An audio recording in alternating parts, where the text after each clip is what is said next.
$53 billion better off, though. It's quite the economic recovery.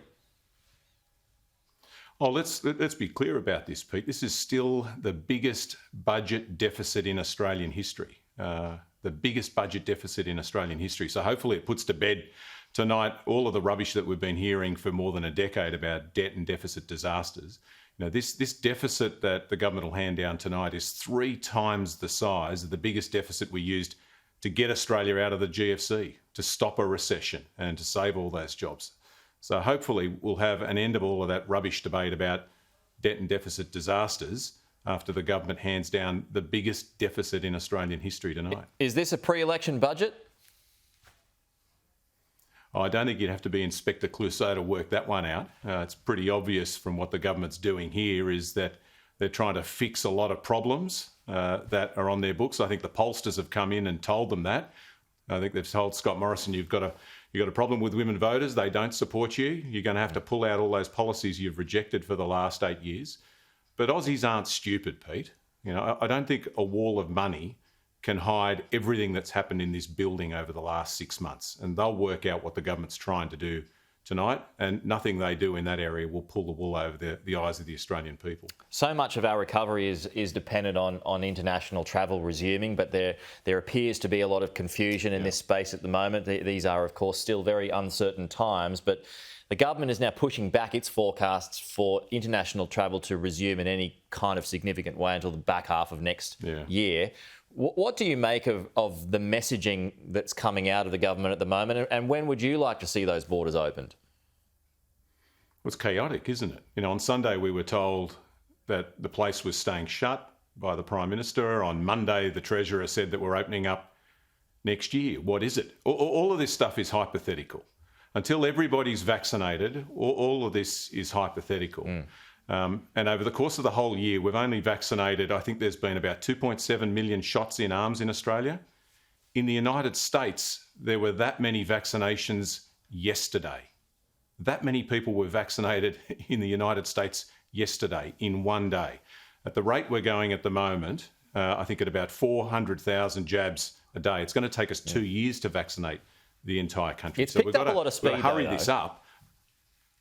Well, we're going to have to hurry it up a lot more. Otherwise, you're going to have America open, you're going to have Europe open and back to work, and Aussies are still going to be sitting in the doctor's surgery. You mentioned women before, of course. A lot more money is going to be outlined for women in this budget too. And I do want to ask you about how single parents can buy a home with just a 2% deposit. That's going to support up to 10,000 single parents, and it's mostly going to be women. And there's going to be a guarantee that comes off the back of that. What do you make of that announcement? Well, mate, the problem with this is it's tiny. This policy is so small you can barely see it. There's 1 million single-parent families around the country. You mentioned 10,000 it'll help. It's only going to help 2,500 a year. And to give you an idea about how small this policy is, in a budget that's rolled out tonight that's worth hundreds of billions of dollars, guess how much this policy costs the Australian taxpayer? 300 grand. $300,000. Not 300 million, it's only $300,000. Josh Frydenberg could pull that out of his own pocket. He could pay for this policy with his own salary in almost 1 year. It goes to show that, this is maximum hype and minimum help for people who desperately need it. What should it be? Well, there's a lot more that needs to be done to help people buy a house. It's harder to buy a house today than ever before. One of the groups that got missed out entirely in this policy are older women. Mums whose kids have left home, they might have got divorced, and in the settlement they don't have enough money to buy a house and they're forced to rent for the rest of their life. They get absolutely no help from that. And there's another group of mums who've missed out so far in this budget, and that's mums and kids fleeing domestic violence, looking to put a roof over their head. Last year in the middle of the pandemic, Pete, 10,000 mums and kids fleeing domestic violence got rejected from refuges because there wasn't a bed. When I go around the country talking to people who work in refuges, they tell me they're full. People are staying longer than ever. It's worse now than they've seen in 30 years. And that's because it's not just that there's not enough refuges, but there's not enough long-term accommodation to put people who need an alternate place to live because they're victims of domestic violence. The government has increased... This is a budget. that's designed to help women, then it needs to focus on that. Well, I mean, the funding for domestic violence services has doubled, essentially gone to about $680 million at the moment, which seems to be a pretty significant improvement. What do you make of that kind of shift? Oh, look, any investment there is welcome, but if the government is serious about improving women's physical security, then that needs to start with a roof over their head. Nothing's more important than having a roof over your head.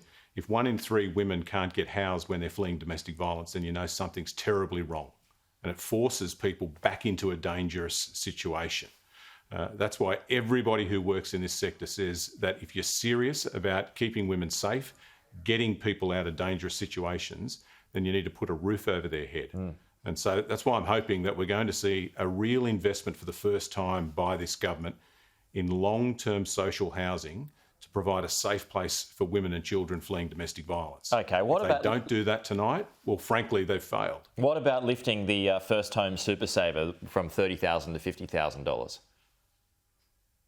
Yeah, that was another thing the government announced on the weekend. This is a scheme that hasn't had a lot of take-up. Not a lot of people have opted in to use it. I think the average amount of money that people are pulling out is around about 13 or 15 grand rather than the cap.